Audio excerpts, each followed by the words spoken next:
guys! Good afternoon! For today's video guys, ang ating gagawin ay healthy mukbang tayo guys. Meron tayong different kinds of flavor ng yogurt. Ito ay melon nata. Tapos ito, I thought it's mango. It's ano pala? It's, ba't dito nakalagay mango? Dito guys, nakalagay siya mango. Pero dito sa box niya is nakalagay, dito sa label niya is nakalagay is melon nata. Tikman natin to guys. And ito is berry mix.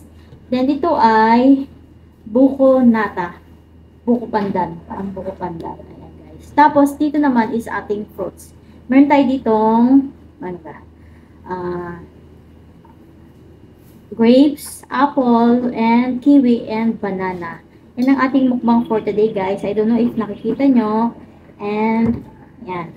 Actually, guys, itong mga flavor na to, hindi ko pa siya natitikman kasi yung lagi kong kinakain na flavor is yung, strawberry.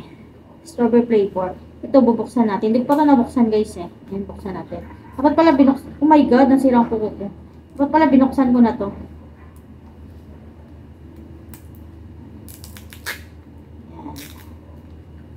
May langaw na umaligid-aligid. By the way guys, andito pala yung ambience natin is andito pala ako ngayon sa terrace namin.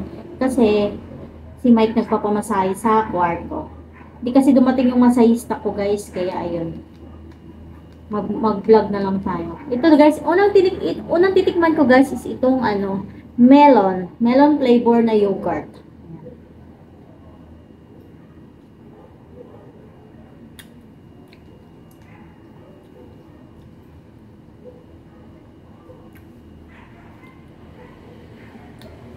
Masarap siya guys. Saka, ang dami niyang nata. Mahilig ako sa nata guys, kaya gusto ko to. Mahilig din ba kayo sa yogurt? Ako mahilig kasi ako sa yogurt. Dati, ito talaga yung alternate ko sa mga merienda kasi nung nagdo-diet pa ako.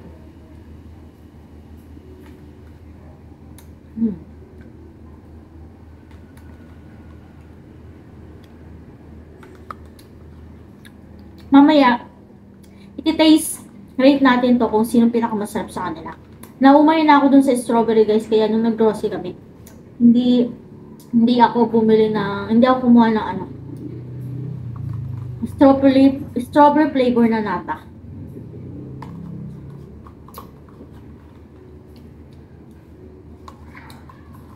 Ito pala yung pinakamerienda ko ngayon guys.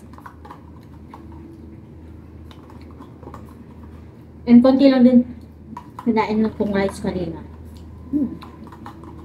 Simot sarap.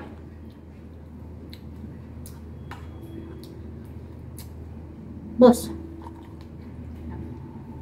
No more. And ang next natin is ito. Kung mahilig kayo sa buko pandan guys, baka magustuhan nyo to. Pero guys, yung pag kahit gusto ko, depende pa rin yun sa inyo kung magugustuhan yung lasa kasi iba-iba naman yung lasa natin. Kaya ako kasi mahilig ako sa yogurt, kahit parang lasang panis. Kung ba't lasang panis tong yogurt? Open na guys.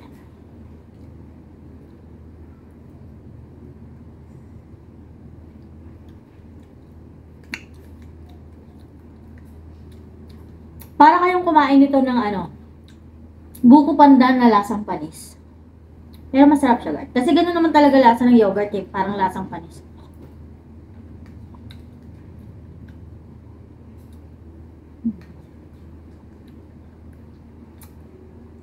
Ito pa lang at saka ito busog na ako. Ang dami ko pang fruits dito.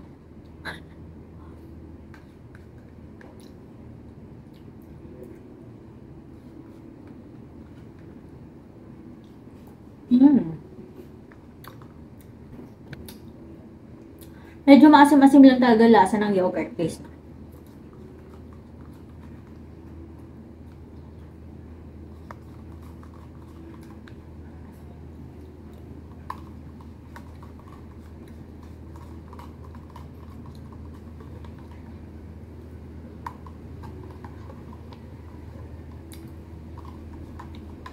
Kaya pala yung iba, guys, yung pinag-breakfast nila yogurt. Kasi guys, nakakabusog talaga siya. Tingnan mo, dalawa pa lang yung kinain ko, busog na ako. Nakakabusog talaga siya, guys. Kaso lang, parang pag lagi mo naman itong kakainin, nakakaumay man. Nakakaumay din, diba? Ako nga, dalawa pa nga lang naumay ako. Ang dami ko pang yogurt to, hindi ko alam paano yun uubusin. Ang dami ko kasing binili nung nag-grocery kami, kaya ito nagmukbang ako ngayon. Yan yung fruits ko, inabot na to ng ilang araw, ayan, kaya yung mukbang ko na lang ngayon. Mayroon pa nga doon. Pero usually guys, kapag yung mga overripe na namin na fruits, biniblender namin yun guys. Pinagsama-sama namin lahat, tapos yun, saka namin iniinom sa gabi. Yung jowa ko kasi, gusto niyang uminom ng fruits sa gabi habang nanonood. Bago matulog ba, habang nanonood ng kanyang Netflix. Kaya kapag medyo nagutom na siya, tagal maano nito. Wait lang, kuha akong tissue guys. Ang sarap ng weather ngayon. Buti nga hindi na maulan. So, didigay na ako guys, busog oh. And this one, ang taste natin is, hindi pala taste kasi inuubos ko naman, hindi ko naman tinitikman. Itong berry mix. Ayan o. Meron din pala siyang mix na strawberry. Ayan. Pero effective to talaga pong papayat guys. Kasi noon, nung story time muna tayo. Yung pandemic time guys. Bigla kasing nag-lockdown noon. So hindi ako nakapag-imbak ng aking gamot na pain reliever para sa tuhod ko. So tumating yung time guys na umaga talaga yung tuhod ko, as in hindi ako makalakad. Grabe. Parang ganyan parang ganyan ako maglakad. Magang-maga, as in magang-maga yung tuhod ko.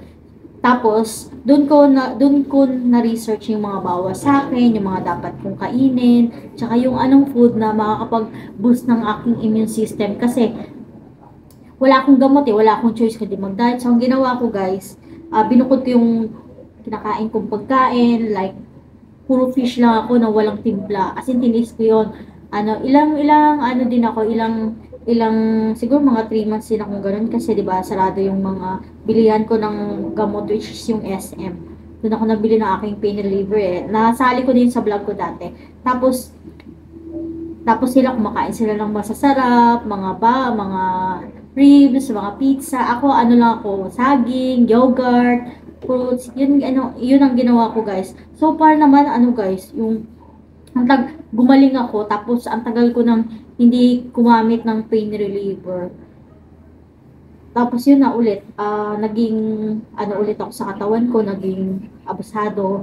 Kain na naman ako ng mga karne, mga crispy pata, mga ganun. Kasi parang nag-crave ako. Ayun, bumalik na naman yung sakit ng tuhod ko, which is nawala na sana dapat kung pinagpatuloy ko yung mga healthy food lang na kinakain. Tsaka yung more fish. Tapos yung fish na kinakain ko guys, hindi ako kumakain ng pritong manok, hindi. More on may sabaw lang lahat ang kinakain ko. Kasi pag sa research ko, bawal pala sa akin yung mga pritong pagkain, yung nasosobrahan sa luto. Tapos dapat kung kakain man ako ng prito, ang gagamitin ko lang na oil is sesame oil, olive oil, or canola oil. Hindi ako pwede sa mga ibang oil, which is sinunod ko yun noon. Nung ano pa ako sa sakit ko. Kaya kasi binabaliwala ko na kasi ganun din naman, para iniisip ko, mamamatay din naman ako tapos hindi ko naman matitikman yung mga masasarap na pagkain. If mamamatay ako, diba? Ganun lang naman yun. Kaya makain ako ng bawal. And ngayon naman, kaya naman tayo nagmumugawang ngayon kasi ang dami kong stock doon guys.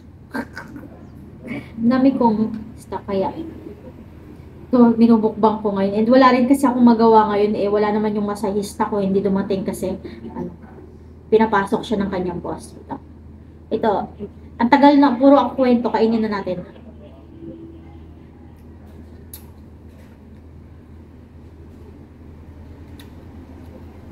Masarap naman. Lahat naman sila masarap. Parang hindi ko siya ma-rate taste.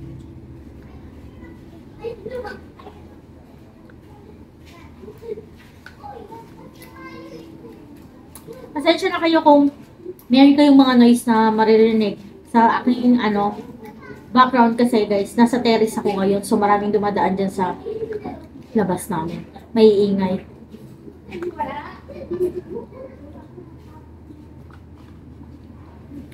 Kahit nasa second floor akong terrace, yung mga boses ng mga dumadaan, rinig na rinig ako, especially yung mga sasakyan. Rinig na rinig ko talaga. Kaya, pagpasensya nyo na kung yun ang maririnig sa aming background. Andito, sa likod ko, mamalansya dyan ng aking angel.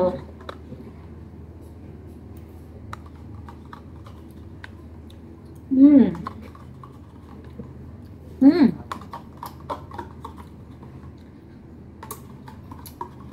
Mm-hmm. Finish. Mag-rate taste tayo. Actually, hindi ko alam kung anong mga rate nito. Para siguro akong gusto lahat. Pero, pinaka bet na gustuhan ko talaga ito. Kasi para ka lang kumakain ng buko panda na medyo maasim-asim ito. Sarap siya. Masarap din siya. Bago ito, mga bagong flavor na natikman ko. And proceed tayo dito sa aking fruits.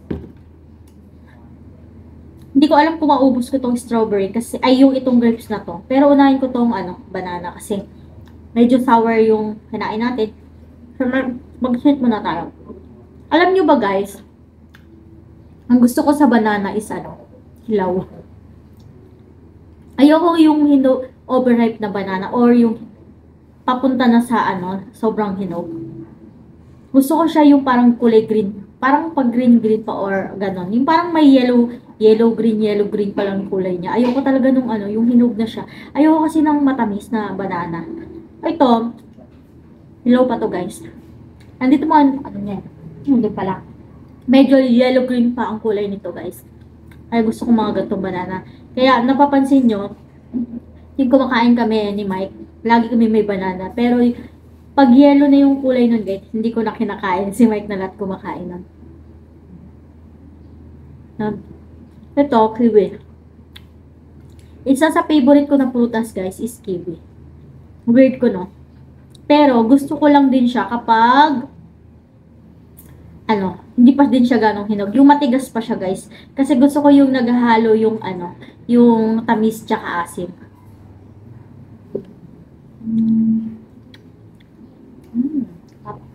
Medyo maasim siya ngayon. Kasi itong kiwi na nakuha ko matabak.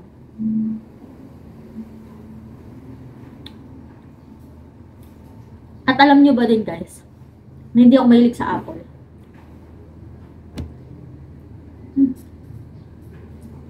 Pero imumukbang natin siya ngayon kasi ang dami kong apple dun.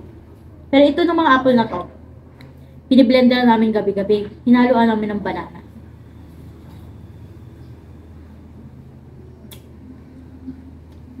Maasim. Maasim siya guys.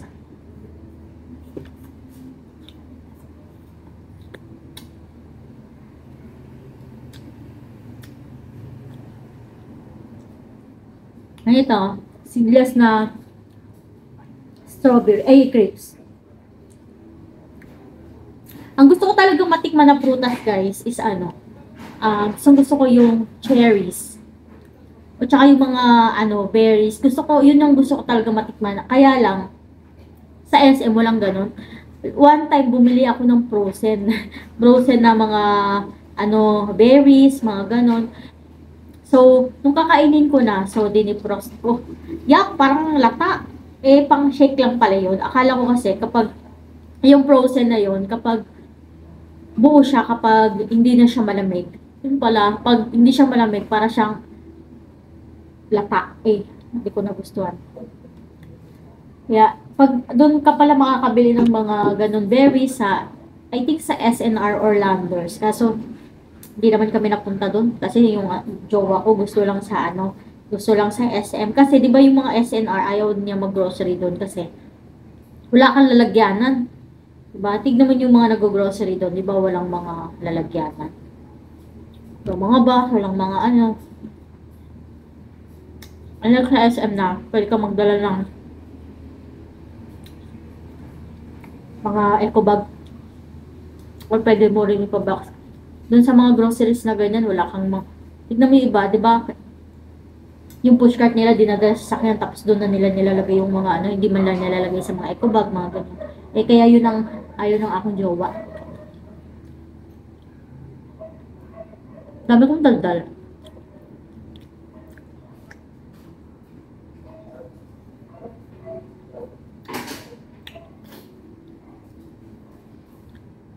Guys, parang hindi ko na tumaubos. Nabusog ako dito talaga.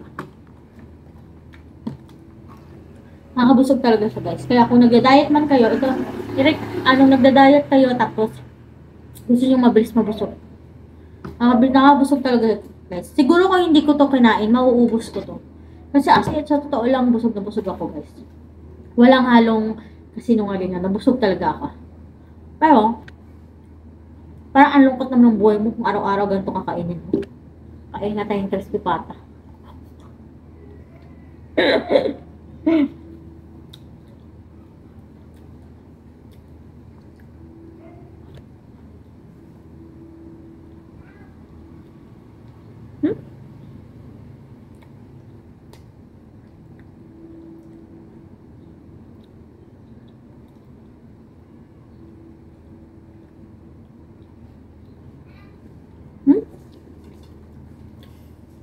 Hindi ko talaga maubos, guys. Ipapablender ko na ito. Para isang ganunan ko lang. Hindi ko pala kayo magmukbang.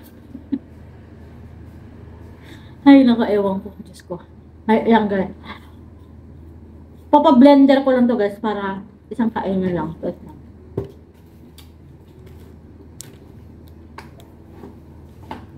Babalik ko. I'm back! Guys, binlender ko na lang para mabilis. Mukha akong tanga doon. Hindi ko kasi maubos, guys, ng mga pag-ganon-ganon. Kaya ito, pinagsama-sama ko na lahat para hihigupin ko na lang. Pinagluloko ko lang sarili ko sa mukbang-mukbang na yun eh. Actually, yung fruits na natira, guys, 2 ganito yung nagawa ko. Iniwan ko yung isa kasi bibigay ko yun sa akin hobby mamaya. Kasi mahilig din siya sa mga fruit shakes. Tulad ng nasabi ko, mahilig din siya sa mga fruit cakes. Ito ang, malamig to, guys, kasi naluan ko to ng yellow at saka condensed milk. Sarap. Dinagdagan ko rin siya ng banana. Sarap siya.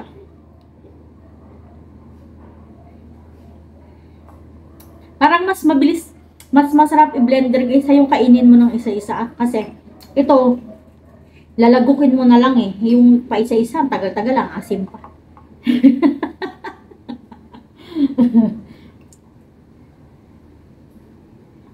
Sarap, guys. O, diba? Ang bilis na tapos ng mukbang ko. Anyway, guys, i-close ko na tong vlog, guys. Pagpasensya nyo na kung yung mukbang ko mukha akong tanga. Hindi talaga ako marunong mag-mukbang vlog. Thank you so much for watching and please like and subscribe sa aking mga YTE fam. Thank you so much, guys. Thank you so much and God bless us all. Bye!